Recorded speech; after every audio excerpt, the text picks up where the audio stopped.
পাকিস্তানের চোখ রাঙানিকে আমরা ভয় পাই না, বরং তাদের উচিত শিক্ষা দিতে আমরা সদা প্রস্তুত। জেলা প্রশাসনিক দপ্তরের সংবর্ধিত হয়ে আজ একথাই জানালেন অপারেশন সিঁদুরে অংশগ্রহণকারী বিএসএফের ১২৫ নম্বর ব্যাটালিয়নের কনস্টেবল পদে নিযুক্ত তথা বহরমপুরের কাশিমবাজার অঞ্চলের বাসিন্দা শুভজিৎ রায়। প্রসঙ্গত উল্লেখ্য, সোমবার মুর্শিদাবাদ জেলা প্রশাসনের তরফ থেকে অপারেশন সিঁদুরে বীরত্বের সঙ্গে লড়াই করার জন্য বিশেষ সংবর্ধনা জ্ঞাপন করা হয় তাকে। আজকের এই অনুষ্ঠানে জেলা প্রশাসনিক দপ্তরে উপস্থিত ছিলেন জেলাশাসক রাজশ্রী মিত্র সহ অন্যান্য উচ্চপদস্থ আধিকারিকেরা। এর মধ্যে যে যেমন অবস্থায় ছিলাম সেই অবস্থায় মোটর আমাদের লে ছিল, অলরেডি সবকিছু ওকে ছিল। আমরা গিয়ে ফায়ার করি, ওখান থেকে সেই জায়গায় আমরা ছাড়ি। সেই জায়গা ছাড়ার পর অন্য জায়গায় যাই, সেখান থেকেও আমরা ফায়ার করি, মিনিমাম 12 বোম ফায়ার করি। সেখান থেকে ছাড়ি জায়গা, অন্য জায়গায় গেলাম। সেখানে গিয়ে যখন ফায়ার করি তখন মাথার উপর দিয়ে আমাদের পুরো কন্টিনিউ ডাইরেক্ট ফায়ার চলছিল। ছোট হাতিয়ারগুলোর যেগুলো বড় আছে, ডাইরেক্ট ফায়ার চলছিল আমাদের। হ্যাঁ, ও প্রান্ত থেকে চলছিল, আমাদের থেকেও চলছিল, ওদের কাছ থেকেও চলছিল, আমরা দেখতে পারছি। কারণ ট্রেসার বগেরা ছিল, রেড কালারের মানে হয়, তো এগুলো চলছিল। তো সেই জায়গা থেকে আমরা আধা ঘন্টা ওয়েট করলাম, যখন ফায়ারটা থামলো না।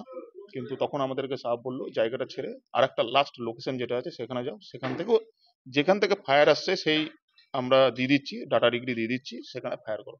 সে ডাটা ডিগ্রি আমাদেরকে দেওয়ার পর আমরা ফায়ার করি। তো সেখানে পরে সকালে জানতে পারা যায় সেখানে 7-8 জন মিলিটিয়ান্স বগেরা ছিল, তাদেরকে যারা সাপোর্ট করছিল মারা যায়।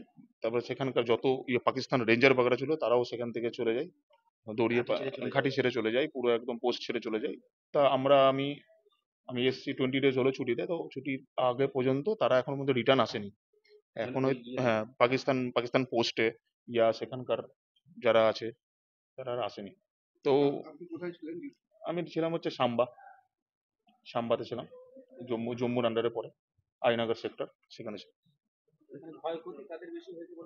ক্ষয়ক্ষতি ওদেরই হয়েছে, আমাদের তো কিছুই হয়নি। কারণ আমাদের তো ওরা যেগুলো ফায়ার করেছে সেগুলো সব গাছে লাগছে, না হলে কারণ আমাদের ডিফেন্স বানানো আছে, সামনে ডবল ডিফেন্স বানানো আছে, টোটাল 3টে লাইন বানানো আছে। মানে আমাদের কমান্ডেন্ট স্যার এত সুন্দর করে সেই জিনিসটা জায়গাটাকে করেছে, মানে এত সাফ সাফাই সবকিছু করে আমাদের সেফটির জন্য খুব ভালো করে রেখেছে, ডিফেন্স বানানো আছে। ডিএম সাহেব ডেকেছিল এই কারণে যে ডিএম সাহেবকে আমাদের কমান্ডিং অফিসার তরফ থেকে লেটার পাঠানো হয়েছিল যে আমি সেই রাতের বেলায় আমরা ফায়ার করেছিলাম, তাতে আমাদের জখমি হয়েছে, মারা গেছে অনেকজন। সেই অনুযায়ী ডিএম স্যারকে সম্বর্ধনা দেওয়ার জন্য আমাকে আজ ডাকা হয়েছে। দেশের জন্য এত বড় একটা অপারেশন সাকসেস করার পর কেমন অনুভূতিটা? খুবই ভালো লাগলো। অনেকজন 35 বছর 40 বছর চাকরি করে গিয়েও তারা কোনোদিন এরকম মকা পায় না, আমি মকা পেয়েছি। আর সেদিনকার তো রাত আমি চাইছিলাম যে আর 2-3 দিন হোক, বরবাদ করবো আরো, কিন্তু মকা একদিনই পেয়েছি, একটা রাতেই পেয়েছি। মানে এই মকাটা পাওয়ার জন্য তো বিএসএফ একদম খুব প্রাউড ফিল হচ্ছে আমার যে আমি এটা করতে পারলাম। আমি বহরমপুরের বাসিন্দা হয়ে সেটা আমি একটা জম্মুতে গিয়ে এরকম জায়গায় আমি পদক্ষেপ নিলাম, ভালো লাগলো খুবই। আর চাই এরকম হোক, আমি তো চাই, কারণ হচ্ছে আমি একদম জবাব দিতে রেডি, কারণ সে যদি চোখ দেখায় তাকে তো ছাড়বো না। কেমন লাগছে এই সম্বর্ধনা পেয়ে? খুবই ভালো লাগছে, ডিএম সাহেব খুবই ভালোভাবে কথা বললো, সবকিছু। 8-9 আপনারা ব্যাটালিয়নে কতজন ছিলেন? 8-9 মে। আপনারা ব্যাটালিয়নে কতজন ছিলেন? আমরা টোটাল যে জায়গা থেকে ফায়ার করছিলাম আমরা টোটাল ছিলাম 8 থেকে 9 জন ছিলাম।